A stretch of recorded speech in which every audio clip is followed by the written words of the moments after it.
All right, guys, today I have an awesome video for you. Today, I'm going to discuss how to score a 1500 on the SAT. How do you do it? That's the question. How do I score a 1500? What do I do on the test? What study habits should I have? What kind of psychological game do I need to have to score a 1500? In this video, I'm going to talk about all of that and more. If you want more content like this, you want to see more videos about scoring 1500s, 36s, so on and so forth, subscribe down below. You know you want to do it, but I'm going to be dropping this knowledge on you guys for the rest of the month.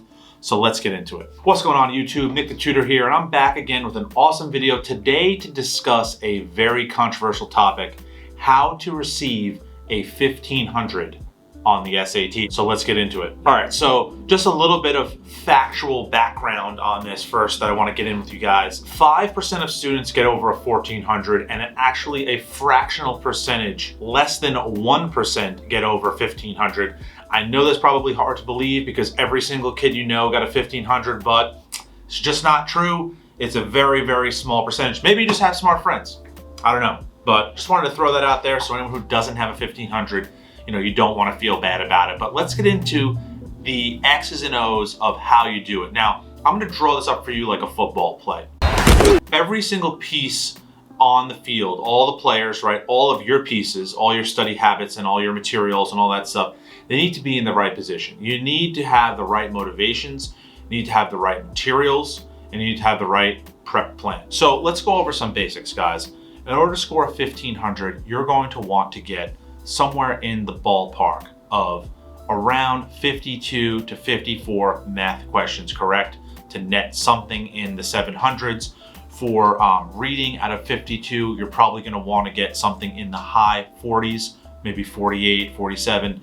And for grammar, you're also going to want to score something close to 40. That's out of 44 questions. If you can get 41, 42, then you should be on your way to a 1500. Now, let me just add that the test is scaled, so it could vary from test to test. I have seen tests where 4 wrong on grammar gets you 70 or 80 points off, and there's also tests where 4 wrong on grammar would get the job done. Now, I would not recommend that. I'd want to be on the high end of those scales. Obviously, if you've got the low end of all the sections, you're not going to get a 1500. You probably need to get a handful of questions wrong in each section, maybe 2 to 3 at most, in order to get that score. All right, now that said, let's get into some of the strategies and methodologies and just thought processes that you need to go through to make sure you're ready to score a 1500. Now, let's get into the motivations. Motivation, very important for studying for standardized tests because it takes a long time, it takes a lot of effort. Now, I would recommend that students shoot for several months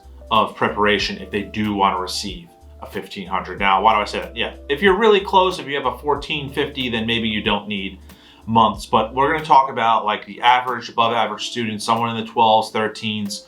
I want to get close to 15, if not 1500. How do I do it? You have to prep for a long time. You don't want to cram. Now, I'm going to repeat that one more time. You don't want to cram. You do not want to put 30 hours of preparation in the 3 weeks before the test. It's just not going to work. Now, what you'd rather do is take those 30 hours and stretch them out over a period of several months. Then you'll have more time to really absorb and retain the information required for the exam.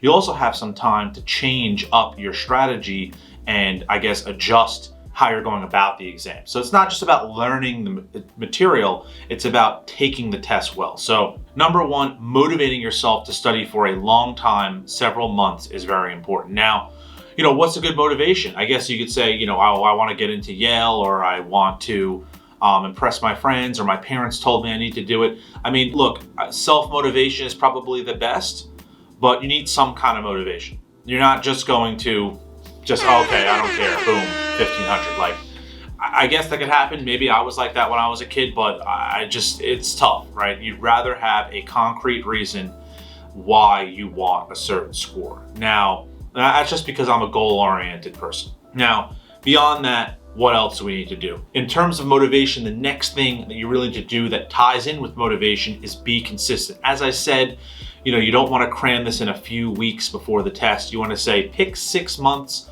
before your ideal testing window. We want to have a testing window, actually, not just a testing date. And you prepare up to that testing date, and not only that test, but up to a second test, and you continue to prepare between the two tests. So it's really important that you have that testing window and that you prepare through the testing window so you're able to continually adjust and improve your score. So really important. Now, once you figured out your motivations, let's go into some specifics about how to prepare. You have to time yourself and take practice exams. You should start off with a diagnostic exam and figure out where you're at, because if you want to score a 1500, you're going to have to know how far you need to go to get there. Now, that's something that you can find all over the place on the internet. Khan Academy has them, we have them, and that can really set you on the right track. Now, once you have an established diagnostic exam, you want to see what mistakes you're making. Now, like say for example, you're running out of time. That's going to kill a 1500 score. There's pretty much no way to run out of time on a reading passage and still score a 1500. I mean, you basically have to ace every other question on the test and get pretty lucky on your random guessing. Just not going to happen. So time management, understanding the exam in that respect is extremely, extremely important. Now, you also need to understand that the SAT is not an IQ test. Maybe it's close, but it's not. And it's not a school test. It's a test that you can prepare for. It's a strategy exam. So what you need to do is continually prepare yourself for the types of questions and what you're going to face, because then you'll be less shocked while taking the test and you'll be able to achieve a higher score. All right, so for a lot of the high scoring students, you probably have the tendency to think, okay, I want these last few questions to be difficult because, well, this is the SAT, aren't they supposed to be difficult? It's so funny because I felt that way when I was a student, and I eventually had an epiphany where I realized that not only are the questions easy, but they're all the same. So even the hard ones that do exist can be dominated because you just know how to do them, and they're the same questions over and over and over again. So I think one of the main things that separates the very high scores, the 15 plus, from the other great students out there who may be scoring the 13s or the 1400s is just the acceptance and knowledge that all the questions are the same and they don't actually have to be hard. All right, so now let's get into some actual functional study tips and strategies for getting a 1500. Now, the main thing I'll say is you want to stretch out the amount of time you prepare for the test. As I stated before, have the testing window. Now, the next thing you want to do is continually time yourself and continually give yourself practice exam assessments. One of the biggest mistakes I see, even on a good student, is, okay, I'm going to take my diagnostic exam, then I'm going to study for a long time, and then I'm going to go take the real SAT, and it's going to go well. That is possible, but probably not advisable. What you'd want to do is set up a schedule for diagnostic exams. You want a diagnostic exam every month, at least, between the period where you start studying up until your actual test date. Now, since we're talking about 1500 scorers, you might actually want to push that to every other week. If you can do that, you will definitely see the patterns and the repetitive nature of the exams much more quickly and be able to identify and attack those specific areas. Now, let's move into when you actually do questions. So, okay, I'm going to sit down, I'm going to do some homework, I'm going to review, I'm going to take my practice test, and I'm going to review it. Now, in this part of the game, what separates the 1500 scorers from the 14s and the 13s? I think one simple thing: the 1500 scorer does not accept any answer without understanding it. Whether they got the question correct or got it incorrect, they're going to want to make sure they understand the answer. And what do I mean by that? Well, of course, a lot of times on the SAT, you might take an educated guess. You might not really know what you're doing, but you can kind of figure things out, maybe eliminate a few choices and pick the right answer. Those questions have to be reviewed. You have to review those questions. You can't say, okay, well, I got it, so I don't need to review it. You must review that because you need to understand the logic behind the exam. You need to understand what the reason is. Why is this answer correct? Not just, okay, I got it correct, I'm moving on. Or obviously, if you got it incorrect, you can't settle with like, okay, I kind of get it.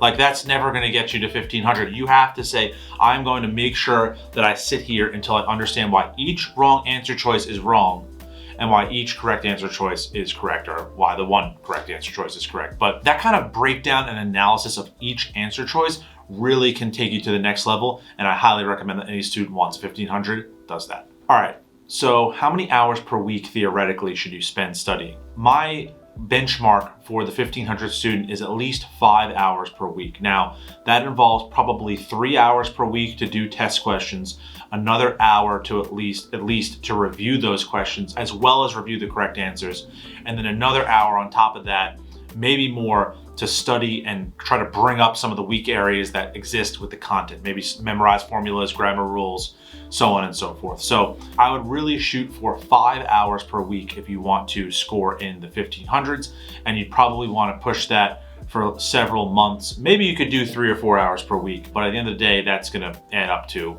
50, 60, 70, 80 hours of total study time. All right, so what's one other huge factor that separates the 1500 scorers from the 14s and the 13s? Kind of an obvious one, but so important to point out. You must never, ever give up. You cannot give up on the exam. Obviously, if you don't reach 1500 and you give up, you won't get there. A lot of students get defeated when they hit a sticking point, right? You've studied, you've prepared, you went from that 1300 to a 1450, and you just can't budget anymore. What do? Well, number one, you cannot give in. You just can't. If you do, then you'll never get there. What you have to do is you have to say, okay, I've made these changes. I've made this progress. This is great, right? That's a positive. What do I need to do to change that last little bit of my testing strategy or my content knowledge or whatever to get those last few points? That's so important. That's probably one of the hardest things to do.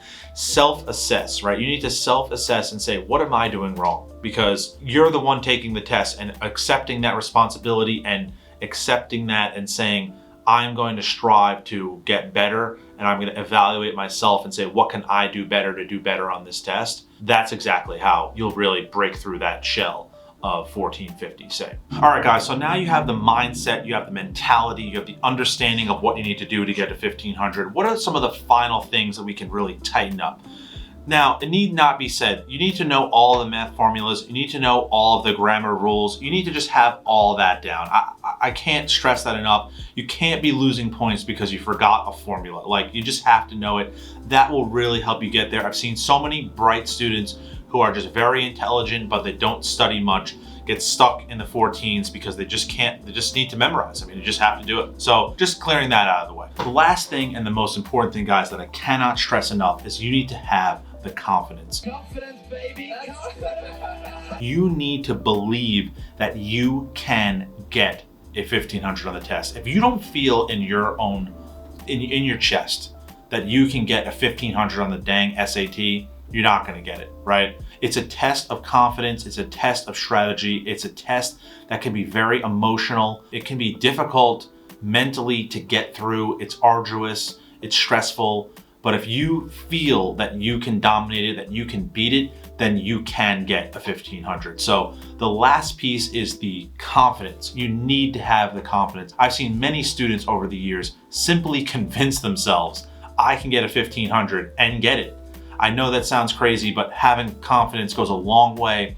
Selecting that last reading choice, that last grammar choice, where you're stuck between two and you have the confidence to pick what you feel is right, rather than overthink it or so on and so forth. That's really the key. So you gotta have the confidence, and a lot of that comes from preparing the right way and having the right prep methodology. You know my motto, I need to say it again. Prep harder, prep smarter, and you will succeed on the SAT. So that's the perfect motto for this video. I thank you guys for watching. Drop a like, drop a comment below. Let me know your testing strategy. Let me know your study habits.